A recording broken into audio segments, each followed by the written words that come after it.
Ho aminareo aneriavana ny fahasoavana sy ny fiadanany Jesoa Kristy Tompontsika. Amen. Tsy maintsy toriana ny filazantsara mandrakizay. Tsy maintsy toriana ny filazantsara mandrakizay. Bokin'ny Apokalipsy toko 4:12. Ny andininy 5 sy ny 7 no milaza izany. Andeha hovakitsika amin'ny anaran'i Jesoa manao hoe: aritako fa indro nisy anjely iray koa nanidina teo afovoan'ny lanitra, nanana filazantsara mandrakizay, hotoriana amin'izay monina ambonin'ny tany sy amin'ny firenena sy ny fokom-pirenena sy ny samy hafa fiteny ary ny olona rehetra. Nanao tamin'ny feo mahery hoe: matahora an'Andriamanitra ka ome voninahitra izy fa tonga ny andro fitsarany, ary miankofa eo anoloany izay nanao ny lanitra sy ny tany sy ny ranomasina sy ny loharano. Ray Masino, manamasina anay amin'ny fahamarinana, ny teninao no fahamarinana. Amen. Tsy maintsy toriana ny filazantsara mandrakizay. Io hoe filazantsara mandrakizay io no voambolana ampiasain'ny bokin'ny Apokalipsy entina hanambarana ny fitoriana filazantsara tsy maintsy atao mialohan'ny fitsarana farany. Raha mamaky ity soratra masina ity isika sy izay toy an'eo dia nisy faminanian'i Jaona, nisy anjely 3 tonga mialoha ny fitsarana. Ny anjely iray voalohany dia mihazona ity filazantsara mandrakizay eny an-tanany ity, midika izany fa mialohan'ny fitsarana dia atao izay andrenesan'ny olona rehetra amin'ny firenena rehetra, amin'ny samy hafa fiteny ny filazantsara, ka tsy misy mihitsy afaka hiala eo anatrehan'ny fitsaran'Andriamanitra fa tsy nandre izany filazantsara izany. Ary izany anie no nahatonga an'i Jesosy Kristy teny tany amin'ny filazantsara araka amin'ny Matthieu manao hoe: hotoriana amin'izao tontolo izao ity filazantsara ny fanjakana ity, ho vavolombelona ny firenena rehetra dia vao ho tonga ny farany. Ny anjely faharoa dia manambara ny faharavany Babilôna. Io ilay mampisotro ny firenena rehetra ny divain'ny fahatezerana noho ny fijangajangana. Ary ny anjely fahatelo kosa dia ireo izay nandray ny mariky ny bibidia eny an-tanany.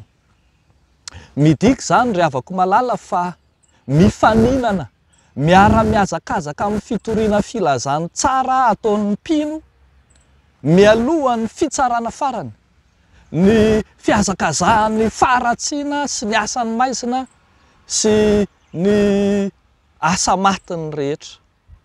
Ambarany Jaona eto amin'ity faminaniana ity fa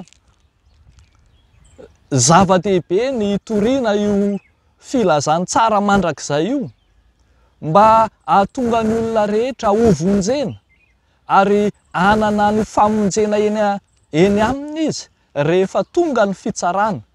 Ary izay no ilazan'ny bokin'ny Apokalipsy amin'izay manao hoe: sambatra ny maty dia izay maty ao amin'ny Tompo.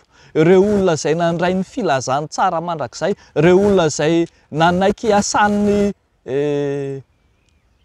vaovao mafaly ka tsy nanaiky ny tenany ho azo mpanahy eo anatrehan'ny hazakazaka ataon'ny faharatsian'ny tany. Ambara mantsy fa ireo izay mandray ny filazantsara mandrakizay no afaka manome voninahitra an'Andriamanitra. Andriamanitra ilay mpahary ny zavatra rehetra, Andriamanitra ilay tokony hatahorana, ilay mendrika hiankofana satria Andriamanitra ambony noho ny Andriamanitra rehetra izy. Efa ambarany Paoly apôstôly ihany ohatra fa zava-dehibe ity fitoriana ny filazantsara mandrakizay ity, satria io no ampahazava ny olona rehetra alalan'ny fitondrana ny zava-miafina. Dia ilay voafina hatramin'ny nanaovana izao tontolo izao tao amin'Andriamanitra, izay nanao ny zavatra rehetra hoy izy any amin'ny bokin'ny Efesianina 4:7 ny 9:9. Misy zava-miafina lehibe izay tian'Andriamanitra aseho ao anatin'io filazantsara mandrakizay io, omena ny olombonjena rehetra, ka mahatonga antsika hiteny fa tsy maintsy toriana ny filazantsara mandrakizay. Rehavako malala eo amin'ny Tompo, raha mahita tsara ity tenin'Andriamanitra ity isika arak'izany, dia mahafantatra fa tsy safidy fa lalana tsy maintsy izorana ny fitoriana ny filazantsara. Andany ny fandraisanao amin'ny fitoriana ny filazantsara no mahatanteraka haingana kokoa ny tenin'Andriamanitra ka ahatonga ny fitsarana. Ny fitoriana ny filazantsara no ampiala ireo olona miazakazaka any amin'ny fahafatesana hiala amin'ny faharatsiana mba ho vonjena izy. Ny fitoriana ny filazantsara no ahafahana manome voninahitra an'Andriamanitra. Ho anao ary havako, aza miandro fotsiny intsony ankehitriny manao hoe ho andro zareo mpitory filazantsara. Aza manao fotsiny intsony manao hoe olona voatokana manokana ny mpitory filazantsara, fa asa lehibe, iraka lehibe anirahan'ny tompony mpino rehetra zany. Ka ny mpino izay olom-boavonjy dia samy hitondra ny anjara birikiny ho amin'ny fampelezana ny filazantsara manerana izao tontolo izao. Koa arak'izany dia tsy hisy afaka eo anatrehan'ny fitsaran'Andriamanitra ny monina rehetra ambonin'ny tany, ny firenena rehetra, ny fokom-pirenena rehetra, ny samy hafa fiteny, ny olona rehetra, satria efa manenika izao tontolo izao ny filazantsara ny fahamarinan'Andriamanitra. Hitantsika eto fa mitovy tanteraka mihitsy amin'ny fanirahana izay nataon'i Jesosy Kristy ny baiko mahazo ny kristianina eto. Jesosy Kristy ilay niteny manao hoe mandehana ataovy mpianatra amin'ny firenena rehetra, mitory filazantsara amin'ny olombelona rehetra.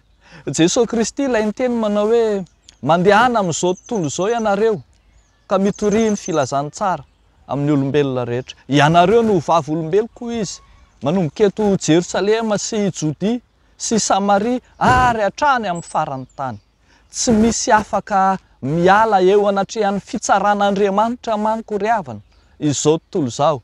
Noho izany, izao tontolo izao manontolo mihitsy ny olombelona rehetra, ny firenena rehetra, dia samy mendrika hitoriana ny filazantsara, satria samy mendrika ny hovonjena, samy hanome voninahitra an'Andriamanitra, samy ankohoka eo anatrehany. Alao ery ary, mety tsy mora ny fitoriana ny filazantsara, mety hanano sarotra noho ny amin'ny olana samy hafa, noho ny amin'ny hevitra tsy mitovy, noho ny amin'ny firehana sy ny finoana samy hafa ihany koa, kanefa tsy manakana antsika tsy hitory filazantsara amin'izay azontsika atao izany, manomboka eo amin'ny mpino tsiraray avy, eo amin'ny fiarahamonina misy azy, ao amin'ny ankohonany, eny eo amin'izay akaiky azy.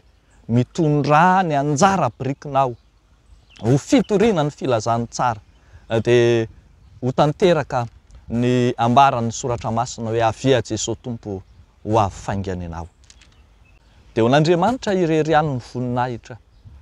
Amen. Hivavaka isika.